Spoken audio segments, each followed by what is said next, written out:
The federal government will today commence the evacuation of about 5,500 Nigerians, including students stranded in Khartoum and other cities in Sudan. To facilitate the repatriation, the government has released 150 million naira for hiring 40 buses to convey its desperate citizens from Sudan to Cairo in Egypt.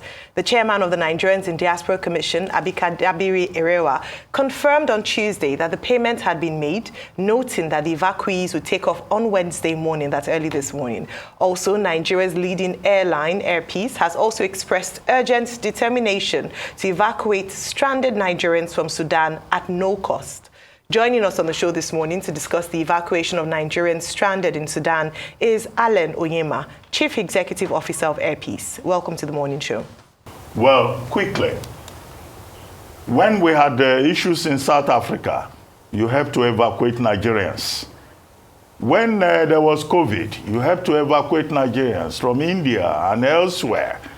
You keep doing this, and yet this same country has not deemed it necessary to give you national honor.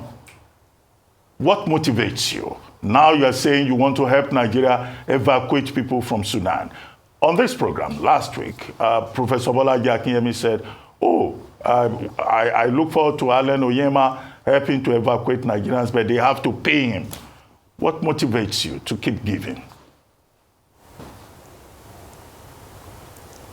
Well, to me, it's even a privilege, to be allowed to contribute my quota to my country. In fact, I'm a good adherent of what can you do for your nation and not what your country can do for you. So I thought that Nigeria is a country of about 378 ethnic nationalities. This is supposed to be our strength. The diversity we have today is an envy to all. It pains me that we have not been able to weave the country together in over 60 years of our independence. So it pains me.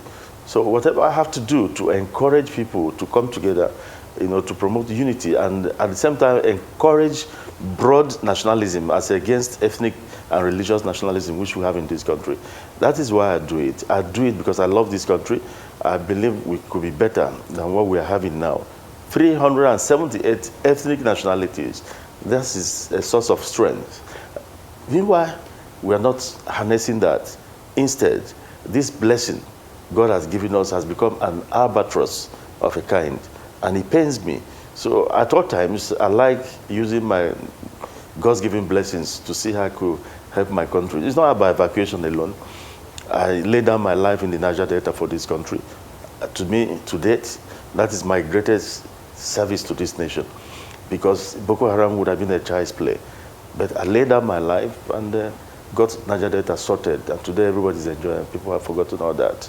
So a lot of people are talking about my intervention during evacuation, during the COVID time, Thailand, India, Malaysia, Indonesia, because Nigerians were destroying our embassies over there, and I felt that was a great disservice to the image of this country, and I sent in my jets to go and bring them back home during COVID. I feel personally honored to be allowed to do that. So it's not a publicity stunt, because I've been doing it right from secondary school through the university, trying to do things. My own activism is centered on trying to bring Nigeria together, because I believe it's something that we should all be proud of. However, it pains me that my gesture has turned and has started causing some kind of problems everywhere in the social media. People are trying to bring ethnic angle into it. For those who are supporting me, the Igbos who are rooting for me that an Igbo man is going to do this, do that, please stop. And for other people from other tribes in Nigeria other than Igbo who have something or the other, or one or two things to say about it, stop. It's a Nigerian thing. It's not Igbo, it's not Yoruba, it's not Hausa. I don't want a good gesture to be turned into ethnic debacle. It pains me. Well, it makes me uncomfortable to the extent that I might not do this again, because I want to promote unity, not to cause disunity with my gestures. Absolutely. And I do hope that these talks would not discourage you from doing good work in Nigeria. We need more Nigerians like you to do more, in terms of social responsibility, helping out where needed. But I'd like to ask you, I want to assume that you're working at least with some form of support or collaboration with the Foreign Affairs Office of Nigeria. What kind of government support have you had since you made the offer to help evacuate Nigerians from Sudan? And when is the time frame? And finally, in terms of that question, for Nigerians who might be watching from Sudan, how do they access? You already have the numbers set in, or how do they access this service you're giving for free? Okay, I've been on the phone with the government officials. I've spoken with the Foreign Affairs Minister 2 days ago, and I've spoken with the Nigeria's ambassador to Egypt, who is the one covering Sudan too. I've spoken with them, and this morning I was on phone to the DG of Onyema, the National Emergency Authority or something. I've spoken with him, and we are planning to deploy on Friday. I wanted to do it today, if possible, but I was told it will take 2 days before they get to Egypt from Sudan by road. Last night they told me the buses had left, but it will take 2 days. I wanted to deploy this night. So I'll be deploying on Friday, and maybe on Thursday night I might send about 3 jets out to Egypt, if possible.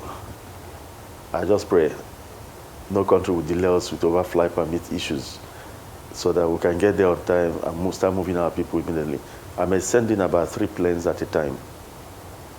To ask, so all this while the evacuation will take place. It will start on Friday. Okay, so all this what you've always done, is it that with no input from them, it's just you doing it of your own accord, putting yourself up on the line for it? Because this is national service, and this is heroism when you look at it, So this one, you're deploying 3 jets. Are they going to pay you for it, or it's just your own volition, what you can do back for the country you love? I told them, as you must have read in the media, it's free of charge. They're not paying you anything, no recourse to nothing from the federal government. It's just you giving back. Yes, I've never asked anybody to give me a dime, and nobody has offered me. Well, Mr. Onyema, our main subject is Sudan, right? Evacuation of Nigerians that are stranded, and your contribution to help stranded Nigerians out of Sudan. But let's talk about the airline industry. There's so much there. Your association, Airline Operators of Nigeria, of which you are vice chairman, has been talking about ease of doing business, government making things easier within the aviation industry, and then the threat from, Ethiopian Airlines with regard to Basa. What are your expectations as we prepare for a new administration on May 29? Well, not just in aviation, the ease of doing business in Nigeria is very, very, I don't know, it's not something we should celebrate. This government, when they came to power in 2015, made it a point of duty to make sure the ease of doing business. I think it was the vice president that, it was anchored in the office of the vice president then. At first, things were working, but after some time, issues nosedived. It has to be improved. You bring in, for example, in aviation, spare parts on AOG basis, aircraft on ground all over the world. You don't need to pay before you take that part out, because an aircraft is treated like a human being. So an aircraft on ground is like dying, so you need to resuscitate it immediately. All over the world, you bring in these parts, you take them out immediately and make sure the aircraft is flying. Over here, sometimes you bring it in and that part might be there for another 2 weeks. The aircraft is grounded for those 2 weeks, so a lot of revenue. Sometimes there's this one they call the one that has to do with the Office of the National Security Advisor. It has to do with some dangerous parts on the airplane. Like some parts of the plane could be damned explosive. So you need end user certificate. I remember one of my airplanes being on ground for 2 months before we were able to get that, to bring in the parts. So things like that shouldn't happen. There are so many. What about the airport infrastructure? They need improvement. This regime has tried, they opened some airports and other, but there are still more for the incoming government to do. And that is it. I don't want to dwell on the other challenges like too many charges being airlines go through to sustain their operations. Too many charges. It's not a profitable business, but it takes your passion. And some of us are in it because I just want to give service. I want to create jobs for people. I'm not really interested in what comes up. I take from other businesses to fund airpeace. My happiness is when I see this over 5,000 faces, having a means of livelihood from the platform one has created. That's what makes us happy. And I speak for other airlines too. The owners of the other airlines are not making anything, but it takes their passion. In AON, you find the most patriotic Nigerians, because what they are giving out, they're just spreading their God-given wealth for everybody to use. So we deserve some understanding here. You're a businessman, and I know that you're not in business, despite being very altruistic, you're not in business to just help. You also want to make some money. So I'm hoping that, as you've suggested, the federal government will partner with business owners like yourself to create an enabling business environment. But finally, before we go, I wanted to go back to the question I asked in terms of how can people access, in terms of Sudan for Nigerians there. Is there a special, do you already have the people whom you're evacuating, or is there a way they can contact your office for those who would wait for your jets to come in on Thursday, Friday? The Nigerian embassy in Cairo is working with the evacuees. They've sent buses down. They have the numbers over there. Remember, they're outside the country. They're not in Nigeria. So AP's job is they just tell me the airport, and I'm sending the jets there. But the Nigerian embassy in Cairo is in close contact with all the evacuees. They know where to assemble. They know they've already gotten into the buses, and I think they're on their way now to. As I said yesterday night, they were on their way to the border, Egyptian border. This morning we were discussing. I don't think the flight will be from Cairo. It might be an airport closer to the border. What I want to find out, I've talked to the DG Onyema this morning. I want to find out if the airport they want to use will be able to land my jumbo jet, the 777. The 777 does not land in just any airport. It must be an airport with a very long runway and with commensurate facilities, infrastructure. So the moment we get that, we have to